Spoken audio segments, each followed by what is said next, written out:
For natural power, यानी power होगी 1 2 3 4 ऐसी होगी, ठीक है। हाँ, तो अब जरा देखो, अगर x प्लस वाई की पावर n लिखा हो, x प्लस वाई की पावर 2, क्या होता है भाई x प्लस वाई की पावर 2? सर ये होता है x square plus 2xy plus y square, फिर x प्लस वाई का होल क्यूब, सर ये होता है x cube plus 3x square y plus 3xy square plus y cube. x plus y की पावर 4 क्या होता है? x प्लस वाई की पावर 4 होता है x की power 4 plus 4x cube y plus 6x square y square plus 4x y cube और plus y की पावर 4। यहां तक तो लोग कर लेते थे, लेकिन कोई x प्लस वाई की पावर 100 पूछे तो भाई बड़ा मुश्किल होता था। तो लोगों ने इस हायर पावर, इस बाइनोमियल की, बाइनोमियल का मतलब क्या था? इसमें दो टर्म हो, बाई का मतलब 2, बाई का मतलब क्या होता है? By means 2 and नोमियल means term. By means 2, नोमियल means term, यानी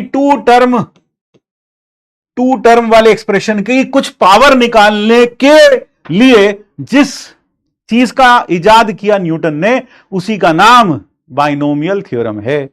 यहां पर आपने देखा पावर 2, पावर 3, पावर 4 तक तो लोग आराम से काम चला लेते थे, लेकिन उससे ऊपर पावर में लोगों को मौत आ जाती थी। तो क्या करा, एक मैथमेटिशियन या एक फिजिसिस्ट आए जिसका नाम था पास्कल। हां, पास्कल, फ्लूइड डायनेमिक्स वाले। तो पास्कल ने क्या कहा? पास्कल ने कहा कि आप यहां पर कुछ लेवल्स बना लो, ऐसे करके लेवल बना लो, लेवल सबके निकलेंगे, है ना भाई? लेवल बना लो, लेवल बना के यहां लिखो 1, यहां भी 1, यहां भी 1, यहां भी 1, यहां भी 1, यहां भी 1, यहां भी 1, यहां भी 1, यहां भी 1 और यहां भी 1 और यहां भी 1। फिर क्या करो, यह है x प्लस वाई की पावर 1, इससे आपको x प्लस वाई की पावर 1 मिलेगा। ये लेवल 1 है, ये लेवल 0 है। x प्लस वाई की पावर 0 1 देता है, x प्लस वाई की पावर 1। x प्लस वाई की पावर 2 में क्या करो, इनको जोड़ दो, यहां पर जोड़ के लिख दो। जोड़ के कितना आएगा भाई? 2 आ गया। अब देख, ये x प्लस वाई की पावर 2 है, कैसे? x की पावर घटाते जाओ, y की बढ़ाते जाओ, 2 1 0, और कोफिशिएंट क्या होगा? पहला कोफिशिएंट होगा 1, पहला कोफिशिएंट होगा 1, आराम से देख, पहला कोफिशिएंट होगा 1, ये रहा, यहां है 1। दूसरा कोफिशिएंट होगा 2 एक्स वाई, फिर अगला कोफिशिएंट होगा 1, ये आ गया। x की हाईएस्ट पावर से शुरू करो, यहां पर फिर क्या करो, अगले लेवल में फिर जोड़ के लिख दो। देखो, इसको इससे जोड़ा, इसको इससे जोड़ो, 2 प्लस 1 कितना हुआ? 3, फिर इसको इससे जोड़ो, 2 प्लस 1 फिर से कितना हुआ सर? 3, और यहां x प्लस वाई की पावर क्या है? 3, और कैसे?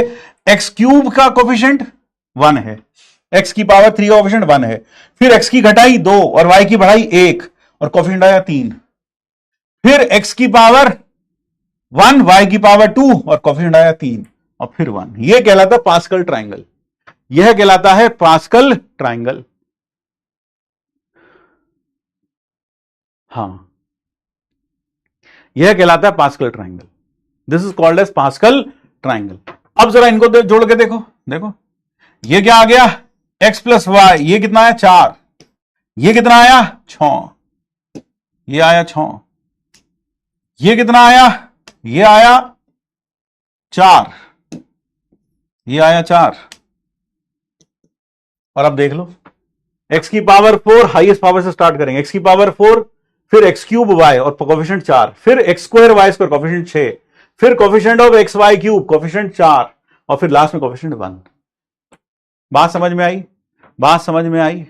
तो दिस वाज पास्कल्स ट्राइंगल, ये पास्कल ट्राइंगल था।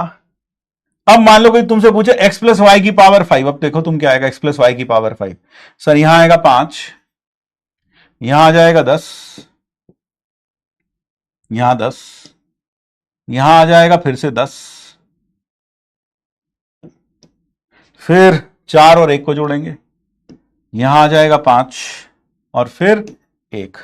तो अगर मैं x प्लस वाई की पावर 5 लिखता हूं तो हाईएस्ट पावर से स्टार्ट करूंगा 1, x की पावर 5, फिर x की 1 घटाऊंगा 4, y की बढ़ाऊंगा 1, कोफिशिएंट रखूंगा 5, फिर x की 1 और घटाऊंगा, y की बढ़ाऊंगा, कोफिशिएंट रखूंगा 10, फिर x की 1 और घटाऊंगा, y की 1 और बढ़ाऊंगा, कोफिशिएंट रखूंगा 10, फिर उसके बाद x की 1 और घटाऊंगा पावर और y की बढ़ाऊंगा, कोफिशिएंट रखूंगा 5 और लास्ट वाले में y की पावर 5। तो this is the expansion, this is the expansion. हाँ, ये क्लियर हुआ। तो यहां पर आपको ये समझ में आया कि यार Pascal triangle was a good thing, but it is not very convenient to do, it is not very convenient to do, because अगर कोई x प्लस वाई की पावर 100 लिख दे तो भैया दम निकल जाएगा ट्राइंगल बनाते बनाते। हां, तो अब इसके लिए यहां सामने आए हमारे न्यूटन। न्यूटन, ठीक है ना, ये पूरा ट्राइंगल का बना रखा है हिस्टोरिकल डेवलपमेंट। तो न्यूटन ने क्या कहा, x प्लस वाई की पावर n, लिया उसने हिंट पास्कल से ही, x प्लस वाई की पावर n, उसने कहा ऑब्वियस ही बात है x की मैक्सिमम पावर से स्टार्ट करना है, हिंट न्यूटन से उससे लिया पास्कल से, और फिर यहां एक कम करना है, फिर यहां, फिर अगले वाले में क्या करना है सर, फिर से एक और कम करना है, n-2y², फिर अगले वाले में एक और कम करना है, x की पावर n-3y³, फिर प्लस, इसी तरह चलते चले जाएंगे, लास्ट में y की पावर हाईएस्ट आएगी n, y की पावर हाईएस्ट आएगी n। बात समझ में आई? हाँ, तो अब कोफिशिएंट की बात। अब कोफिशिएंट कैसे निकालें, यहां कोफिशिएंट कैसे निकालें सर, n की n किताबों को कोफिशिएंट निकालते हैं ग्रुपिंग से, n की n किताबों को 2 भिखारियों में बांटना है, जिसमें पहले कोई n देनी है सर, एक ही तरीका होगा 1, है ना, कैसे, n फैक्टोरियल, एक ग्रुप बनाओ n का और एक 0 का, तो सर ये तो nc0 आ गया, क्या आ गया, nc0। अब अगला देखो, यहां पहले भिखारी को देनी है n-1 और दूसरे को देनी है 1, एक को देनी है n-1 और एक को देनी है 1, n-1, ये क्या बन गया सर, ये तो nc1 बन गया। कोफिशिएंट ऐसे आ गया ग्रुपिंग से, कोफिशिएंट कैसे आ गया, ग्रुपिंग से। बात समझ में आई कि कैसे निकाला हमने ये। अब यहां पर क्या करना है सर, 2 ग्रुप बनाने हैं, एक ग्रुप में रखनी है 2 और एक ग्रुप में रखनी है n-2, ये क्या बन गया सर, ये nc2 बन गया। ये कहां से आ रहे हैं सबके सब सर, ये ग्रुपिंग से आ रहे हैं। एक तरीके से इसका प्रूफ हो गया कि यहां कोफिशिएंट कैसे मिलेंगे।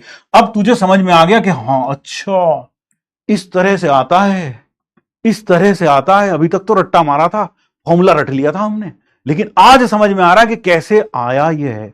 अब ये सर यहां पर एक ग्रुप बनाना है 3 का और एक ग्रुप बनाना है n-3 का, तो यहां कितना आ जाएगा सर, यहां आ जाएगा nc3, यहां आ जाएगा nc3, और लास्ट में इसी तरह चलते चलते लास्ट में यहां पर एक ग्रुप बनाना है n का और एक ग्रुप बनाना है 0 का, तो यह आ जाएगा ncn।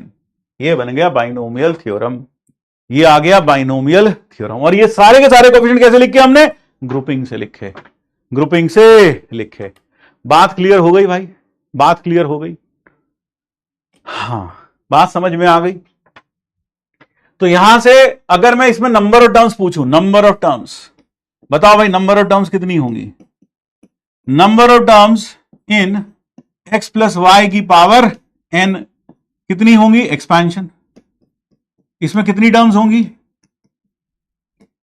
कितनी टर्म्स होंगी भाई सर, बेगर मेथड से n सिक्कों को 2 भिखारियों में बांटना है, n+2-1 c2-1, sir n+1 c1, यानी कि n+1 टर्म्स होंगी। और जिन्होंने कॉम्बिनेशन नहीं पढ़ रखा, जिन्होंने बेगर मेथड नहीं पढ़ रखा, वो ऐसे सोच लो, x की पावर n घटते घटते घटते 0 तक गई, कितनी टर्म होंगी, x की पावर n घटते घटते 0 तक गई, कितनी टर्म होंगी, n+1, खत्म, n+1। ऐसे देख लो जिनको बेगर मेथड नहीं पता है, ठीक है भाई। हाँ, जिनको नहीं पता है। क्लियर है बात? हाँ, n+1 नंबर ऑफ टर्म्स कितनी हो जाएंगी? n+1 हो जाएंगी। और इसकी जो rth टर्म है TR+1, TR+1 कहते हैं हम उसको, जनरल टर्म, इसे मैं कहूंगा GT। ध्यान रखना, आज के बाद GT का मतलब जनरल टर्म है। तो जनरल टर्म जो हो